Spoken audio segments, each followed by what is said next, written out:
Ви думали, що список зрадників обмежився лише Медведчуком, Кулінічем та Богуслаєвим, вимушений вас розчарувати.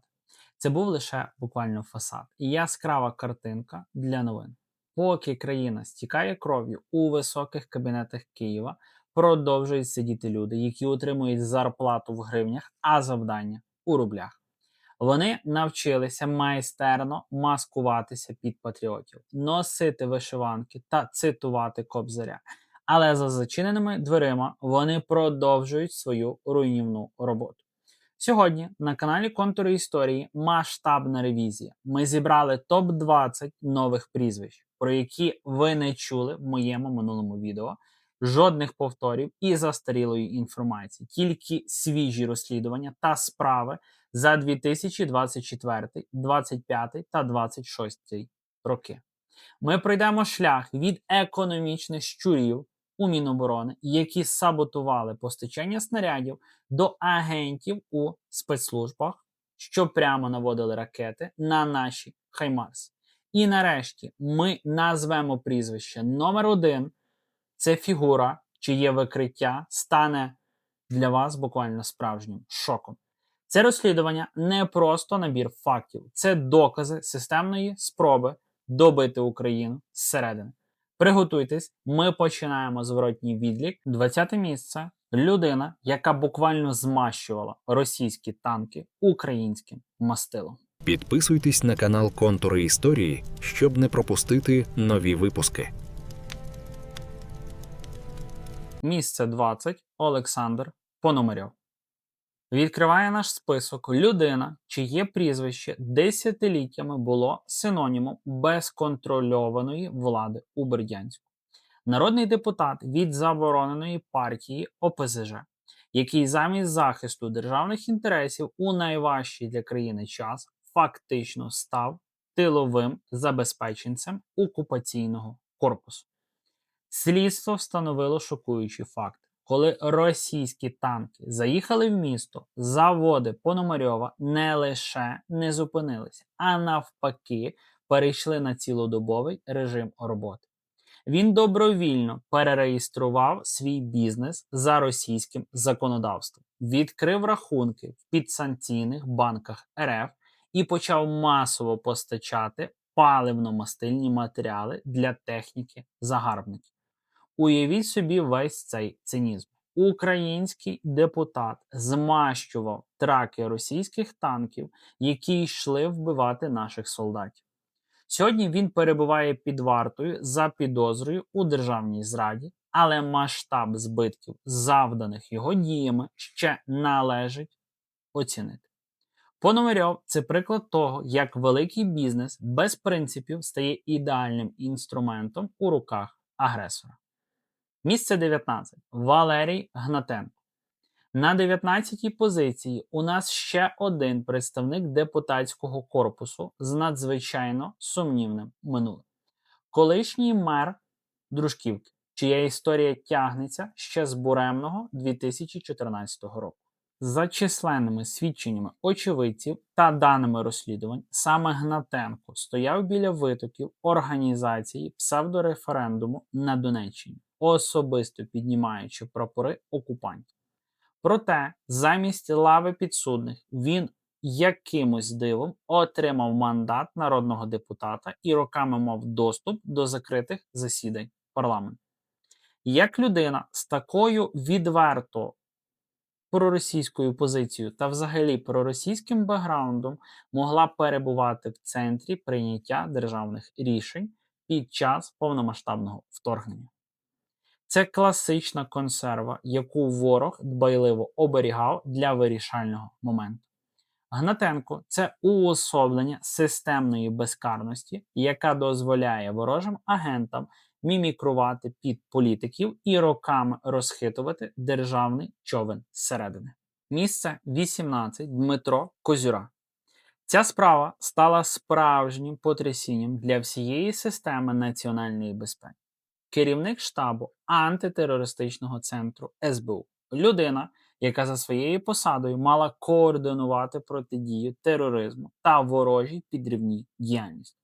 Його викриття у межах гучної спецоперації «Щур» у 2025 році оголило страшну правду. Ворог мав доступ до найвищих рівнів планування наших антитерористичних заходів. Козюра не просто передавав інформацію, він системно саботував оперативні плани, що фактично паралізувало роботу центру в критичні періоди війни. Його засудження до довічного ув'язнення стало безпрецедентним сигналом для всієї силової вертикалі. Справа Козюри – це нагадування, що навіть ті, хто має боротися з кротами, самі можуть стати інструментами ворожих спецслужб, маючи бездоганні біографії та високі кабінети. Місце 17. Анатолій Гунько. Переходимо до сегменту економічного саботажу, який під час війни є не менш небезпечним за прямий шпіонаж. Народний обранець, якого затримали на гарячому під час отримання хабаря у 85 тисяч доларів. Його схема була простою і цинічною. Він продавав право оренди державних земель, що належали Національній академії аграрних наук. Ви можете подумати, що це звичайна корупція, але подивіться на це з іншого боку. У час, коли кожен гектар землі має працювати на продовольчу безпеку та економіку воюючої країни, такі діячі вимивають ресурси з держави заради власної наживи. Будь-яке послаблення фінансової системи країни під час війни – це пряма допомога агресору. Гунько став символом того, як політичний мандат перетворюється на ліцензію для мародерства на власному народі. Місце 16. Дмитро Ісаєнко. Замикає нашу першу п'ятірку людина, яка намагалася підірвати обороноздатність столиці за допомогою будівельних схем. Депутат-забудовник, якого підозрюють у спробі незаконного привласнення стратегічної земельної ділянки площею понад 6 гектарів у Києві. Ця земля належала державному підприємству і мала критичне значення для розгортання оборонних споруд. Уявіть масштаб загрози. Замість підготовки рубежів до захисту там планували звести чергові елітні багатоповерхівки. Такі кроти не знімають позиції на камеру свого телефону. Вони роблять набагато гірше. Вони знищують саму можливість ефективної оборони міста, підписуючи папери заради мільйонних прибутків. Кожен метр втраченої оборонної землі – це крок назустріч нашому ворогу. Друзі, ваші донати – це паливо для наших розслідувань. Щоб ми могли і далі називати прізвища наших ворогів, підтримайте канал гривнею. Банка є в описі, QR-коди зараз є у вас на екрані, всі актуальні реквізити є також в закріпленому коментарі. Продовжуємо далі про економічних щурів. Місце 15. Артем Шило. Ми відкриваємо цей блок людиною, чиє ім'я стало синонімом системної корупції в самому серці українських спецслужб. Артем Шило – колишній високопосадовець СБУ, якого тривалий час називали куратором найвпливовіших тіньових процесів у країні. Головний епізод, що сколихнув суспільство, це закупівля трансформаторів для Укрзалізниці за цінами, завищеними рівно вдвічі. Слідство встановило, що через спеціально створену фірму-прокладку держава переплатила майже 100 мільйонів гривень на одному лише контракті. Але справжня глибина зради криється не в цифрах, а в тому, куди саме йшли ці кошти.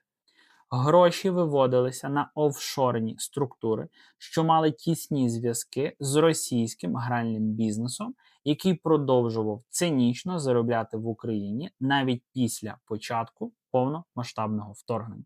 Це просто ідеальна схема саботажу – вимити фінансові ресурси з критичної інфраструктури, яка забезпечує всю військову логістику фронту, і фактично передати їх структурам, що фінансують бюджет країни-агресора.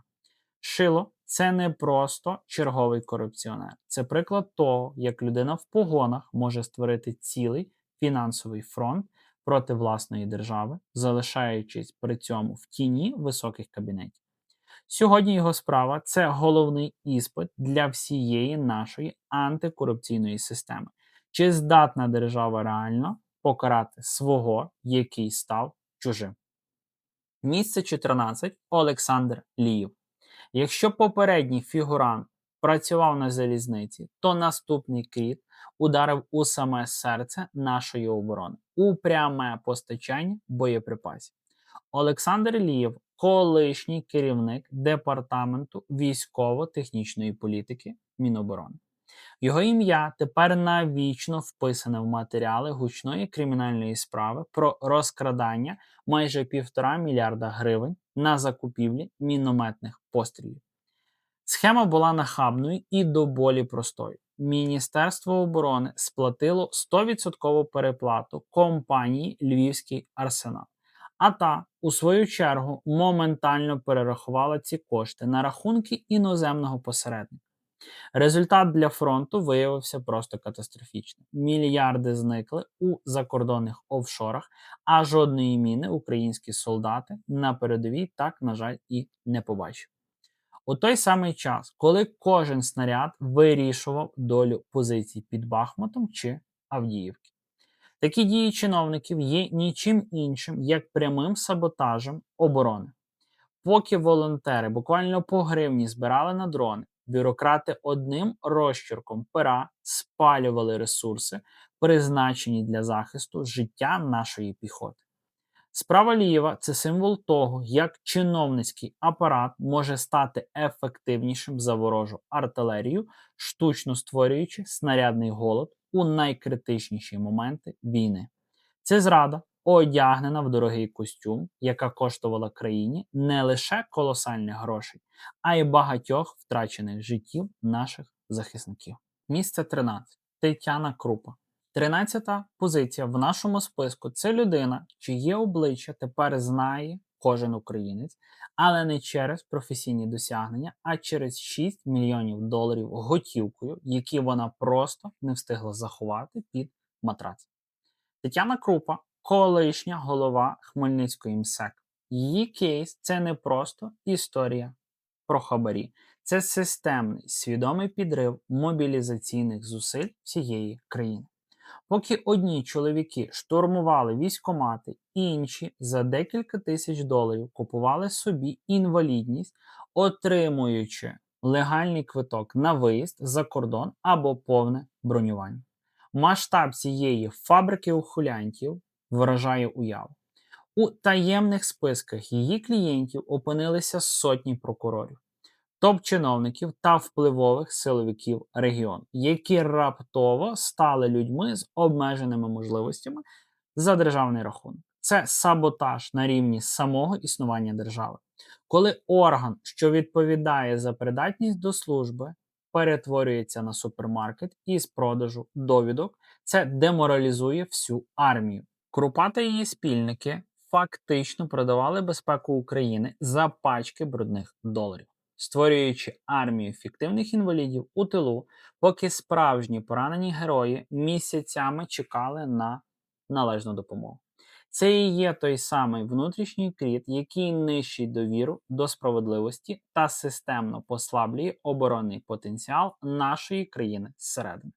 До речі, станом на зараз вона не є досі, на жаль, покарана. Місце 12. Володимир Бандура.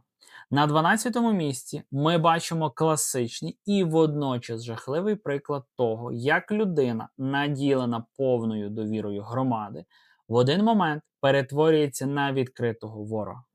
Володимир Бандура – колишній мер Святогірська. Його історія – це зрада, яка відбувалася буквально в прямому ефірі. На початку повномасштабного вторгнення він публічно заявляв про непохитну підтримку України.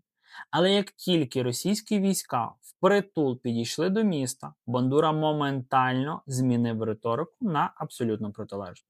Він не просто добросовісно залишився в окупованому місті, а почав активно допомагати загарбникам. Публічно звинувачував українських військових у навмисних підпалах церков та мародерстві. Особисто зустрічав окупантів і здавав їм адреси проукраїнських активістів та ветеранів АТО. Ця людина цинічно використовувала свій авторитет і досконале знання місцевості, щоб полегшити ворогу встановлення контролю над стратегічним регіоном. Його випадок наочно показує, що кроти в органах місцевого самоврядування – це найнебезпечніші провідники для окупації. Вони знають кожну вулицю, кожний підвал і кожного патріота, стаючи очима і руками ворога в наших мирних містах. Бандура – це символ зради, яка не має виправдання, адже він продав своїх сусідів та рідне місто заради посади в окупаційній адміністрації. Місце 11. Керівництво компанії Віроїл. Наступна позиція повертає нас до теми фінансового підживлення агресора під час війни. Компанія Віроїл та її керівництво стали головними фігурантами масштабного розслідування щодо незаконного експорту зерна та масового вимивання валюти з України. Схема була вибудована надзвичайно технічно через розгалужену мережу фіктивних фірм-прокладок, які мали прямі зв'язки зі спецслужбами Російської Федерації. Українське збіжжя вивозилося за кордон.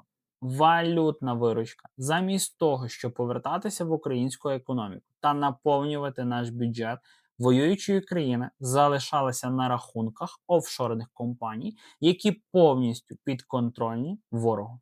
Це пряма участь в економічній війні проти власної держави. Кожен долар, який не повернувся в Україну через такі схеми, це не куплений снаряд або недобудований дрон для наших захисників. Діяльність Віроїл – це не просто порушення митних прав, це системний грабунок країни в інтересах Москви. Такі економічні кроти працюють тихо, без вибухів, але їхня руйнівна сила цілком порівняна з ударами крилатих ракет по наших заводах, адже вони системно виснажують фінансовий фундамент нашої з вами перемоги. Місце 10. Роман Червінський. 10-те місце відкриває найсуперечливіший і водночас найбільш болючий сегмент нашого списку. Справа полковника Романа Червінського, яка безпосередньо пов'язана з невдалою спробою виманити російського пілота разом із літаком на аеропорт Канатове. За даними офіційного слідства, ця самовільна і неузгоджена з керівництвом операція призвела до катастрофічних наслідків. Замість очікуваного ворожого літака на аеродром прилетіли російські ракети. Результат – трагічна загибель командира військової частини, поранення ще 17 військовослужбовців та повне знищення 2 бойових літаків. Окрім важких матеріальних втрат, ворог отримав безцінні дані про реальне розташування наших сил на стратегічному об'єкті. Цей кейс – складний розбір того, де закінчується особистий героїзм і починається злочинна халатність, яка фактично межує зі зрадою. Коли особисті амбіції стають причиною загибелі побратимів і втрати дефіцитної техніки, це удар, який важко переоцінити. Справа Канатового нагадує нам, що навіть усередині силових структур можуть діяти фактори, які грають на руку ворогові, незалежно від початкових намірів. Це урок про те, що в умовах Великої війни будь-який витік інформації на найвищому рівні – це прямий шлях до національної трагедії. Щоб зрозуміти, як ці люди опинилися на своїх посадах, ми маємо поглянути на те, як працювала російська розвідка останні 20 років. Це не були випадкові вербування, це була системна інфільтрація. Росія не просто купувала окремих чиновників, вона вирощувала цілі покоління управлінців, які були ментально та фінансово прив'язані до Москви. Коли ми дивимося на списки цих зрадників, ми бачимо спільну рису. Майже всі вони пройшли через структури, які десятиліттями фінансувалися з кремлівського бюджету під виглядом культурного обміну або економічної інтеграції. Це була спланована стратегія тихої води. Кроти не виявляли себе буквально до останнього моменту. Вони могли бути зразковими сім'янинами, ходити на патріотичні заходи, але в їхніх сейфах чекали свого часу російські паспорти та коди зв'язку зі спецслужбами.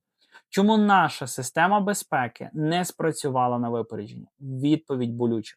Тому що в самій системі безпеки сиділи люди, чиїм завданням було перекривати цих агентів. Ми мали ситуацію, коли одна частина СБУ полювала на шпигунів, а інша виписувала їм перепустки до найвищих державних таємниць. Зараз, коли маски скинуто, ми бачимо лише частину цієї мережі. Багато хто встиг втекти, як от Андрій Наумов, який вивіз мільйони готівки та коштовностей безпосередньо перед початком Великої війни. Але значно небезпечніші ті, хто залишився всередині України. Вони змінили риторику, вивчили українську мову, але продовжують чекати на свій шанс. Корупція стала їхнім головним інструментом. Кріт у бюджетному комітеті чи в Міністерстві оборони – це не просто злодій, це є вбивця. Бо кожен вкрадений гривневий еквівалент на закупівлі дронів або бронежилетів – це прямий внесок у перемогу нашого ворога. Ми маємо усвідомити, війна зі зрадниками – це війна на виснаження. Ворог має необмежений ресурс для підкупу, а ми маємо лише один ресурс – нашу з вами пильність. Коли ми бачимо чиновника, який не може пояснити походження своїх статків під час війни, ми маємо дивитися на нього не як на корупціонера, а як на потенційного агента. Бо людина, яка продає інтереси держави за гроші, завтра так само легко зможе продати координати наших складів або графіки відключень світла. Це сполучені судини, і поки ми не розірвемо весь цей зв'язок між грошима та зрадою, наша безпека буде залишатися ілюзією. Місце 9. Дмитро Чистілін. На 9-й позиції людина, яку називають одним із головних архітекторів інформаційної окупації. Дмитро Чистілін затриманий у результаті складної спецоперації в Молдові. Це не просто пропагандист, а високопоставлений ідеолог, який роками працював під кураторством Кремля. Саме він займався створенням мережі експертів та медіаресурсів, які мали на меті виправдати російську агресію та дискредитувати українську владу на міжнародній арені. Чистілін готував аналітичні записки безпосередньо для російського генштабу, вказуючи на слабкі місця в українському суспільстві, по яких варто бити російською пропагандою. Його діяльність – це класичний приклад м'якої сили ворога, яка готує ґрунт для справжніх ракетних ударів. Коли ми говоримо про крутів, ми часто забуваємо про тих, хто працює в інформаційному полі. Але саме такі, як Чистілін, роблять зраду нормальною для певної частини населення. Його затримання – це колосальний удар по агентурній мережі ФСБ, адже він знав імена десятків сплячих агентів впливу, які досі перебувають в українському медіапросторі. Саме тому, щоб таких крутів в медіапросторі ставало менше, підтримуйте донатом наш канал, щоб ми мали можливість далі творити український пропатріотичний і пронаціоналістичний, я б його так назвав, навіть контент, щоб канал міг існувати. Є справді потреба в техніці, в освітленні, в озвученні, монтажі. Кошти потрібні на розвиток завжди. Тому велика вдячність всім тим, хто підтримує канал кожного дня, з кожним випуском. Зараз на екрані ви можете побачити цих людей.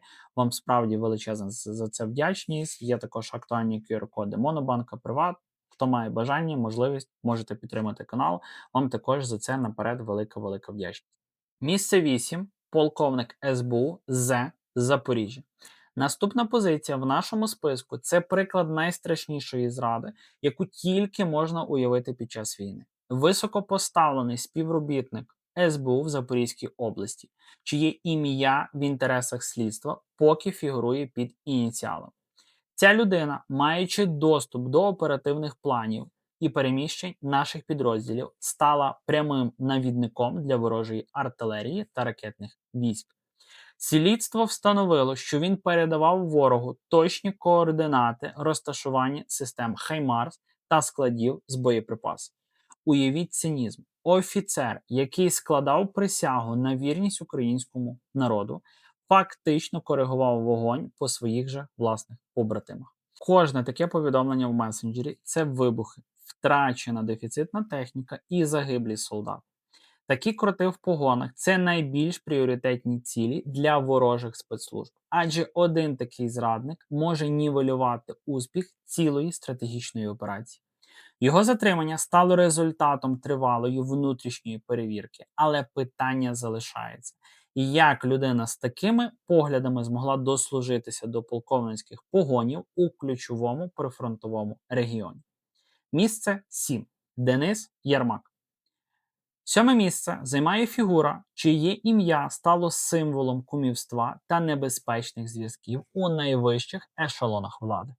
Справа так званих плівок Єрмака та подальші розслідування щодо впливу на кадрові призначення в стратегічно важливих галузях держави. Хоча прямих звинувачень у держзраді на адресу Дениса Єрмака офіційно не висунуто в такому масштабі, як іншим, але його діяльність створила ідеальне середовище для проникнення крутів у державний апарат. Коли посади в енергоатомі, на митниці чи в оборонних структурах обговорюються за гроші або через родинні зв'язки, професійний відбір замінюється на лояльність до гаманця. Це відкриває двері для агентури ворога, яка готова платити будь-які гроші за вхідний квиток у систему прийняття рішень. Корупція такого рівня під час війни – це не просто кримінал, це створення дірок у національній безпеці. Саме через такі кадрові ліфти на ключові позиції потрапляють люди, якими легко маніпулювати або яких можна просто купити. Саме тому кейс Єрмака є критично важливим для розуміння того, як внутрішня гниль системи стає найкращим союзником для зовнішнього агресора. Нас дивляться сотні тисяч людей, але підписані на канал далеко не всі. Тисніть кнопку підписки та дзвіночок буквально прямо зараз під відео, щоб не пропустити фінальну розв'язку, а ми переходимо до п'ятірки найвпливовіших зрадників країни. Місце 6. Сергій Ганжа. 6 місце посідає людина, яку називають генералом Катом. Колишній високопосадовець СБУ часів Януковича Сергій Ганжа. Його роль у подіях 2014 року була ключовою, але справжнє обличчя він показав після повномасштабного вторгнення. Слідство встановило, що Ганжа очолив так звану Службу безпеки на окупованій частині Запорізької області. Під його безпосереднім керівництвом створювалися катівні, де катували українських патріотів, волонтерів та колишніх військових. Це не просто кріт, це людина, яка роками жила серед нас, вивчала методи роботи наших спецслужб, щоб потім використати ці ж знання для фізичного знищення українців на службі у ФСБ. Його кейс – це нагадування про те, що ідеологічні вороги, на жаль, нікуди не зникають. Вони просто чекають на прихід російських танків, щоб змінити український кабінет на крісло в окупаційній адміністрації. А Ганжа став уособленням того, як офіцерська честь перетворюється на знаряддя в руках окупанта. Місце 5. Андрій Смирнов.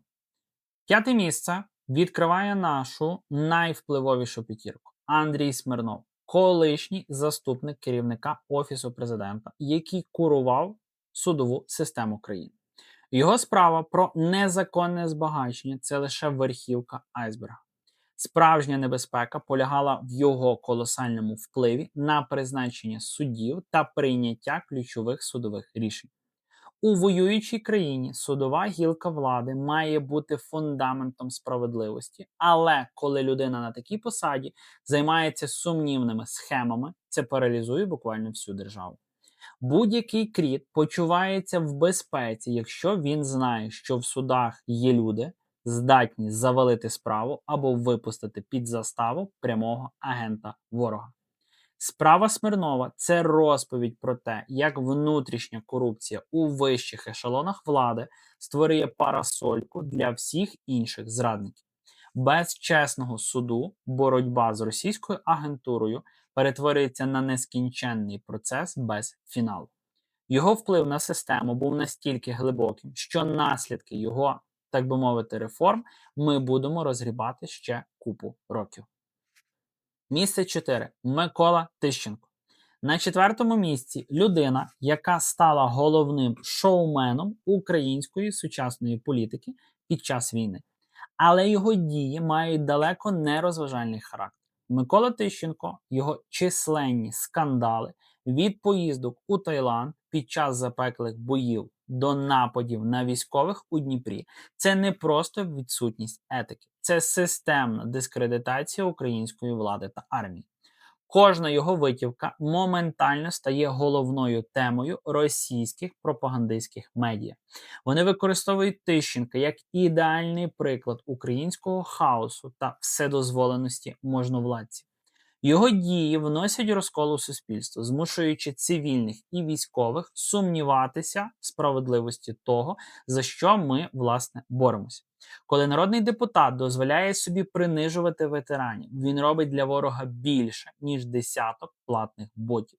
Це кріт особливого типу, медійний шкідник, який своїм нахабством і безкарністю нищить внутрішню єдність країн. Його присутність у політикумі стала справжнім подарунком для Кремля, який щодня крутить сюжети про його пригоди, переконуючи світ, що Україна – це територія беззаконня. Тепер поговоримо про те, як працює сучасна зрада на рівні інформації. Це вже не передача паперових документів у темному провулку. Це маніпуляція сенсами. Найуспішніші кроти сьогодні – це не ті, хто здає позиції ППО, а ті, хто вкладає в голови українців думку про необхідність капітуляції. Російські ІПСО працюють через агентів впливу, які мають репутацію патріотів. Візьмемо це в лапки. Вони починають з м'якої критики, чому ми воюємо за ці території. Може краще домовитися. Захід нас кинув. Це отрута повільної дії. Кожен такий меседж, озвучений відомим блогером або політиком, це постріл у спину армії. Ворог зрозумів, що Україну неможливо перемогти на полі бою. Саме тому він кинув усі сили на те, щоб ми розвалилися зсередини. Саме тому ми бачимо таку активність сплячих агентів. Саме зараз, коли фронт потребує максимальної єдності. Кроти в медіапросторі працюють за методичками ФСБ, створюючи конфлікти між різними групами населення. Вони розпалюють ненависть до переселенців, до волонтерів, до військового керівництва. Їхнє завдання – зробити так, щоб українці почали ненавидіти один одного більше, ніж москалів. І тут ми підходимо до найважливішого питання всього нашого цього розслідування. Хто фінансує ці фабрики розбрату? Гроші часто йдуть через треті країни, через криптовалютні гаманці, через підставні рекламні агентства. Це ціла індустрія зради, яка працює 24/7. І якщо ми не навчимося розрізняти конструктивну критику від спланованої ворожої операції, ми програємо головну битву за наш розум. Місце 3. Невідомі куратори здачі півдня. Третє місце ми віддаємо не конкретному прізвищу, а цілому явищу, яке слідство досі намагається розплутати в умовах сурової секретності. Це так звані високопоставлені кроти, які забезпечили блискавичне і, на жаль, трагічне падіння нашого півдня України в перші дні повномасштабного вторгнення. Питання, які ставлять мільйони українців, досі залишаються без чітких відповідей. Чому не були підірвані стратегічні мости на Чонгарі? Хто саме віддавав накази розмінувати величезні поля перед Кримом буквально за лічені дні до ворожої атаки? Чому Антонівський міст залишився неушкодженим? Що дозволило окупаційним військам буквально за лічені години опинитися на підступах до Херсона? Це зрада стратегічного національного рівня, яка коштувала нам тисяч життів наших синів і доньок. Ми втратили колосальні території. Справи Кулініча та Наумова – це лише видима верхівка всього цього айсбергу. Ми говоримо про впливових людей у високих кабінетах, які мали повний доступ до секретних планів оборони і свідомо, холоднокровно саботували їх. Ці невидимі агенти впливу можуть продовжувати сидіти в системі, мімікруючи під патріотів і чекаючи на нові вказівки від своїх московських кураторів. Це найнебезпечніший тип зрадників, професіонали, які досконало знають, як працює державна машина і вміють нищити її механізми так, щоб це збоку виглядало як прикра помилка. Доповнення. Ми повинні розуміти, що зрада такого масштабу не готується за тиждень. Це була багаторічна робота з розкладання системи управління. Слідство сьогодні вивчає не лише те, хто не натиснув кнопку підриву, а й те, як формувалися списки на розмінування Чонгару під виглядом гуманітарних коридорів. Чому розвіддані про скупчення російських військ у Криму ігнорувалися або трактувалися як психологічний тиск? Це пряма робота агентів, які мали переконати політичне керівництво в тому, що нападу не буде, або що він буде якимось там локальним. Наслідком цієї професійної зради стала окупація Маріуполя, блокада Азовського моря та створення сухопутного коридору до Криму.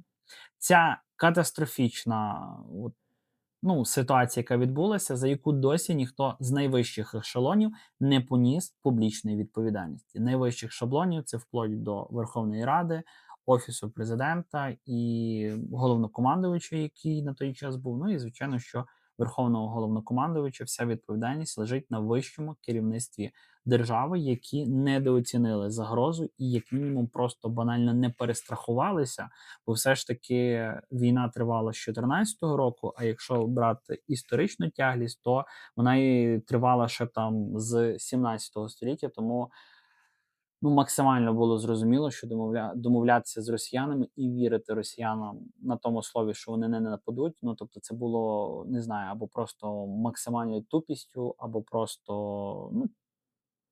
просто питання, на яких немає відповідей. Кожен день зволікання з вироками у цій справі – це плювок в обличчя тим, хто ціною власного життя зупиняв ворога під Миколаєвом та Кривим Рогом. Місце 2.